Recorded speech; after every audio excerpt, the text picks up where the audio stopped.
Gaza में लाखों भूखे लोगों के लिए 57 टन सामान आसमान से गिराया गया। ये ऊंट के मुंह में जीरे के बराबर है। पैराशूट के जरिए आसमान से गिरता खाने का सामान समतल हो चुके गाजा में गिरता है और फिर उस पर टूट पड़ते हैं सैकड़ों हजारों लोग जो किसी भी तरह अपने परिवार तक ये सामान ले जाना चाहते हैं। गाजा को लेकर अब इजराइल के दो दुश्मनों के सब्र का बांध टूटता हुआ नजर आ रहा है।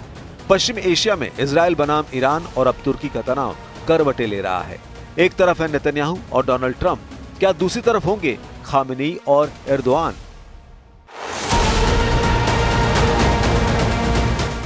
एर्दोआन के ऑर्डर पर 2023 में कायम की गई तुर्की की नेशनल इंटेलिजेंस एकेडमी, जिसे MIA भी कहा जाता है, उसकी एक रिपोर्ट ने इजराइल ही नहीं अमेरिका तक में हलचल मचा दी है।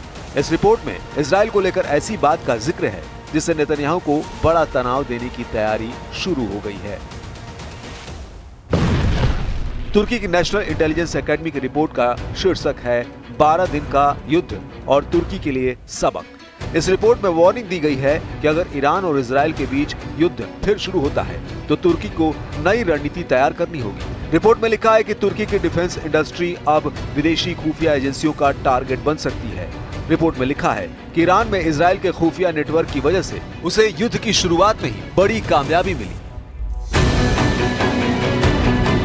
इजराइल को लेकर एर्दोआन को चेतावनी देने वाली नेशनल इंटेलिजेंस एकेडमी दिसंबर 2023 में कायम की गई थी और इसकी गतिविधियां देखकर पता चलता है कि एर्दोआन इजराइल के खुफिया नेटवर्क को लेकर पिछले 2 सालों के अंदर गजब एक्टिव हुए हैं।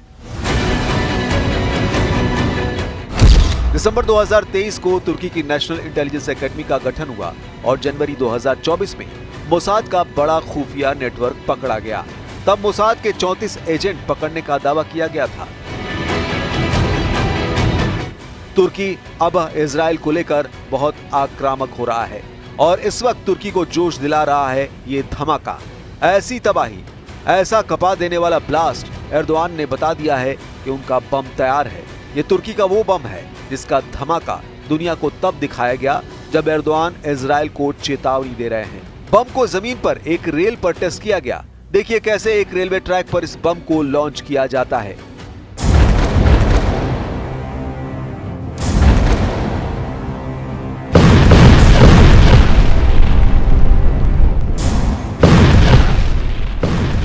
रफ्तार इतनी ज्यादा कि नजर आना मुश्किल है। ये उतनी ही रफ्तार है जितनी तेजी से ये आसमान से गिरता है और फिर सामने रखी 7 मीटर चौड़ी कंक्रीट दीवार पर ये धमाका करता है। अब ये वीडियो देखिए, ये बम कैसे 7 मीटर कंक्रीट की दीवार चीरकर आगे बढ़ता है। एक बंकर बस्टर की ताकत क्या होती है, ये वीडियो देखकर समझा जा सकता है। सामने रखा कंक्रीट का ब्लॉक 7 मीटर चौड़ा है और इसको भेद कर ये बम दूसरी तरफ से बाहर निकलता है।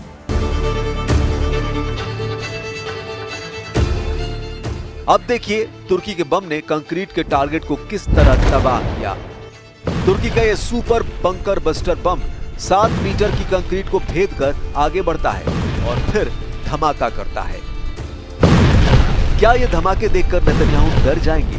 क्योंकि एर्दोआन की तैयारी खतरनाक नजर आ रही है। एर्दोआन के बम में इतनी आग है कि इसे नजरअंदाज नहीं किया जा सकता। इस वक्त सीरिया से लेकर गाजा तक तुर्की और इजराइल आमने सामने नजर आ रहे हैं। अब देखिए एर्दोआन का दूसरा बम। इस बम को तुर्की की एयरफोर्स कैसे इस्तेमाल करेगी, इसकी तस्वीरें भी जारी की गई हैं। तुर्की ने इस बम को अपने F-16 जेट पर लगाया है और जमीन पर इसके टेस्ट भी किए गए।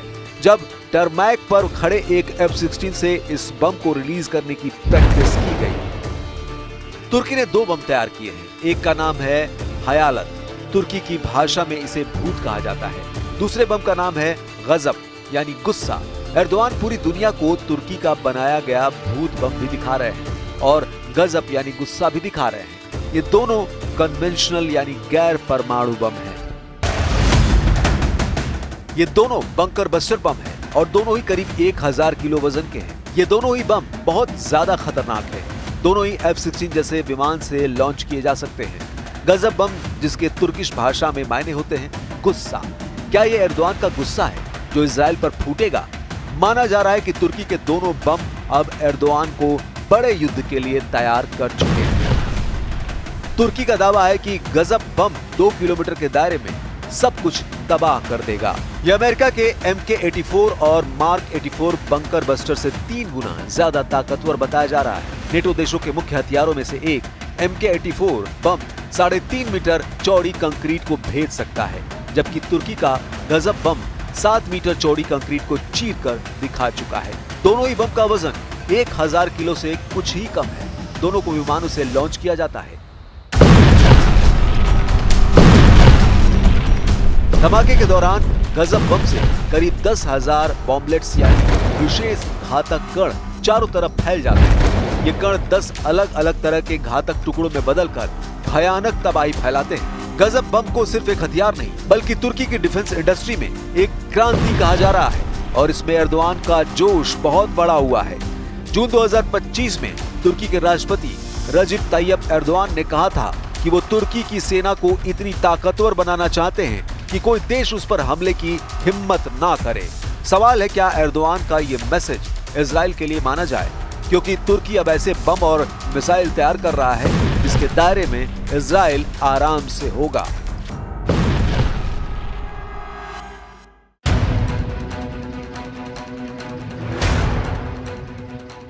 आखिर क्या चल रहा है तुर्की में?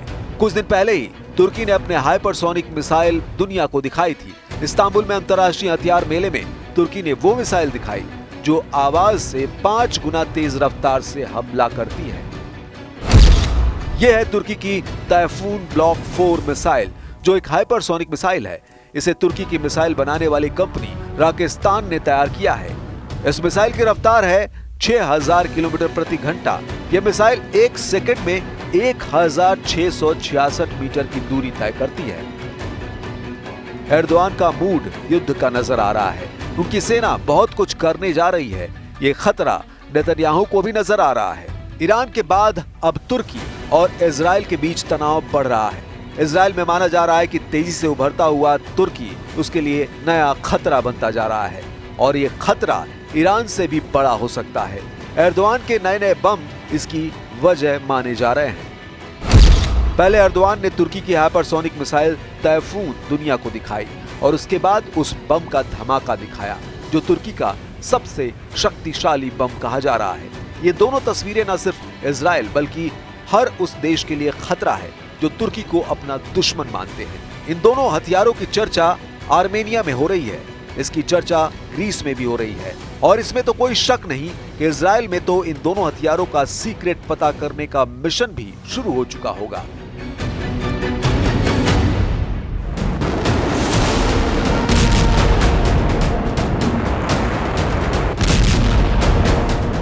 गाजा को लेकर तुर्की और इजराइल के बीच तनाव बढ़ रहा है, क्योंकि गाजा पर इजराइल की बमबारी के बीच इस वक्त बहुत बड़ा मानवीय संकट जारी है।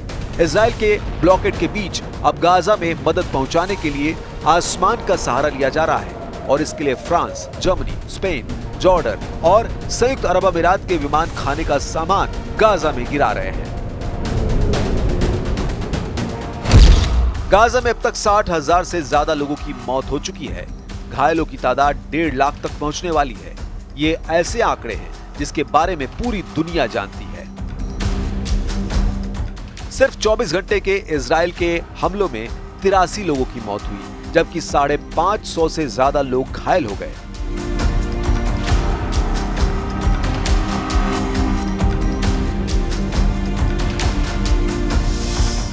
गाजा की तबाही की हर जानकारी ट्रंप तक भी पहुंची है, क्योंकि ये तब हुआ जब ट्रंप के विशेष प्रतिनिधि स्टीव विटकॉफ ने गाजा का दौरा किया ताकि वहां के हालात पता चल सके। I spoke to Steve Witkoff. He had a great meeting with a lot of people, and the primary meeting was on food. And he also had some other conversations that I'll tell you about later. But he had a meeting on getting the people fed, and that's what we want.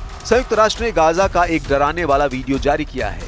इस video में फिलिस्तीनी नागरिकों को खाना बांटे जाने के दौरान गोली चलती हुई देखी जा सकती है, यानी भूख से बचने के लिए लोग गोली की बौछार के बीच जाने को मजबूर हैं।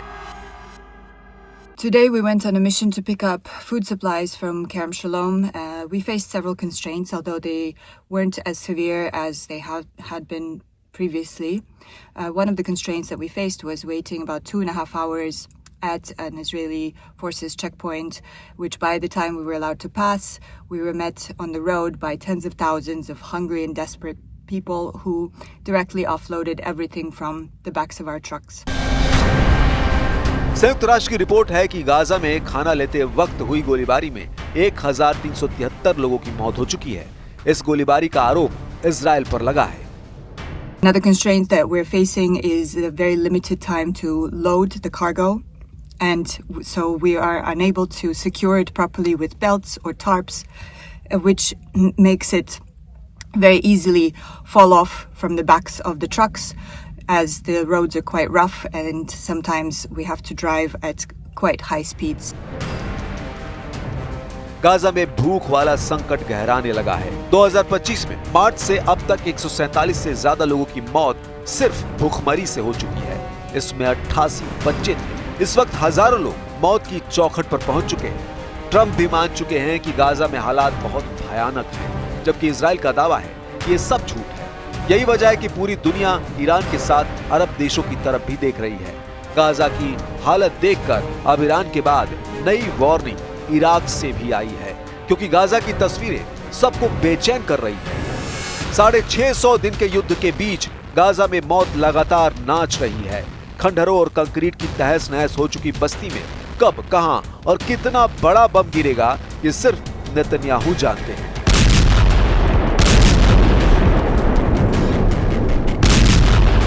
गाजा पर सैकड़ों किलो का बम जब गिरता है तो ऐसा धमाका होता है और फिर होता है हाहाकार।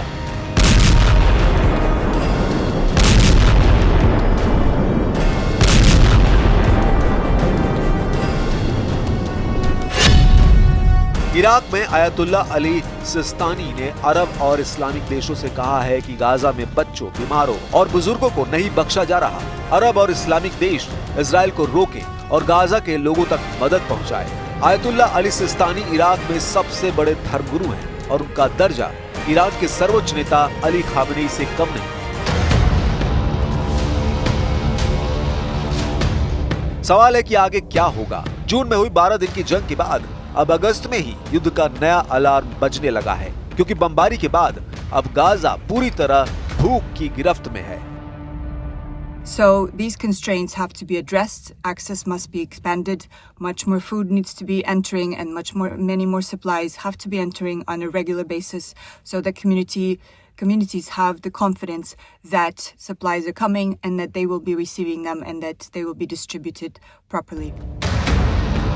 इस बार इजराइल और ईरान के युद्ध की वजह परमाणु अड्डे नहीं, बल्कि गाजा बन सकता है नई जंग का बड़ा ट्रिगर। गाजा के हालात बता रहे हैं कि इस बर्तन में खत्म हो चुके खाने की तरह अब फिलिस्तीन को लेकर ईरान के साथ साथ यमन की भी बर्दाश्त करने की गुंजाइश खत्म होने जा रही है।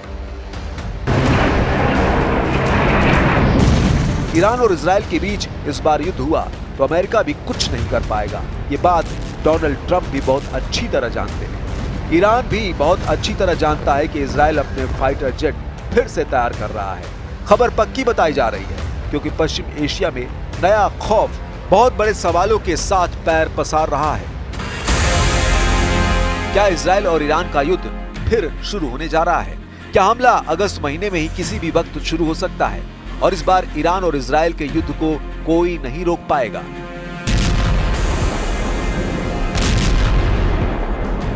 क्या ईरान पर बमबारी के लिए डोनाल्ड ट्रंप ने नेतन्याहू का हथियार गोदाम फुल रिचार्ज कर दिया है?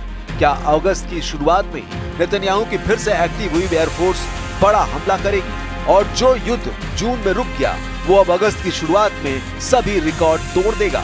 ईरान और इजराइल का युद्ध किसी भी वक्त फिर से शुरू होने का डर है, क्योंकि दोनों तरफ अब संयम खत्म होता नजर आ रहा है।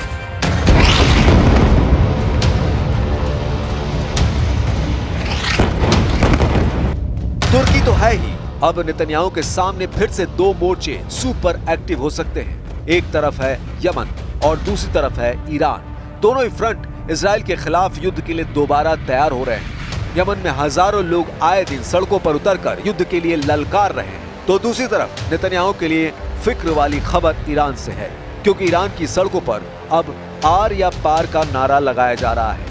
क्या नेतन्याहू इन दोनों मोर्चों पर फिर से युद्ध लड़ने के लिए तैयार हैं? क्या ये डबल ट्रिगर इजराइल के लिए बहुत बड़ी मुसीबत बनने जा रहा है? वहीं तीसरा फ्रंट सीरिया भी बन सकता है, जहां जुलानी को रोकने के लिए इजराइल सीरिया की राजधानी दमिश्क पर बमबारी कर चुका है। तब दमिश्क में रक्षा मंत्रालय पर भी बम गिराए गए और इस वजह से जुलानी के कई खास अधिकारी भी मारे गए। अब इसी को देखते हुए एर्दोआन और इजराइल आमने सामने नजर आ रहे हैं। Suriye'nin parçalanmasına dün rıza göstermedik. Bugün de yarın da kesinlikle rıza göstermeyiz. Suriye'nin toprak bütünlüğü özellikle Ramına, güneyi ile kuzeyi arasında koridor açma hayali kuranlar emellerine Allah'ın izniyle ulaşamayacaklardır. दमिश्क पर हुए हमलों के बाद ट्रंप भी सुपर एक्टिव हुए थे और उनके कहने पर ही नेतन्याहू ने बमबारी रोकी थी, लेकिन तब तक सीरिया का बहुत बड़ा नुकसान हो चुका था। तुर्की को भी एहसास हो गया कि ईरान और सीरिया के बाद अब इजराइल की नजर तुर्की पर हो सकती है। हाल ही में तुर्की के राष्ट्रपति एर्दोआन कह चुके हैं कि सीरिया को कमजोर करने वालों को बख्शा नहीं जाएगा। तुर्की के विदेश मंत्री हकन फिदान ने तो यहां तक कह दिया कि तुर्की हमला करने में देरी नहीं करेगा। यानी राष्ट्रपति और विदेश मंत्री तुर्की अब पूरी तरह इजराइल को अपने टारगेट पर ले चुका है। इजराइल कई मोर्चों पर युद्ध लड़ रहा है या फिर युद्ध का खतरा लगातार मंडरा रहा है। गाजा में ग्राउंड ऑपरेशन के साथ साथ इजराइल दक्षिण लेबनान में भी एयर स्ट्राइक कर रहा है और यमन से भी आए दिन इजराइल पर मिसाइल अटैक होते रहते हैं। और ईरान ने भी कह दिया है कि इस बार वो इजराइल को बख्शेगा नहीं और तेल अवीव से लेकर हाइफा को नक्शे से मिटा दिया जाएगा। सवाल है कि अगर इजराइल और ईरान का युद्ध फिर शुरू होता है तो क्या तुर्की भी उसमें शामिल हो जाएगा और फिर क्या इजराइल के सामने होंगे दो फ्रंट? इसे देखते हुए पश्चिम एशिया में अगस्त का महीना बहुत अहम होने जा रहा है। सबकी नजर गाजा पर है।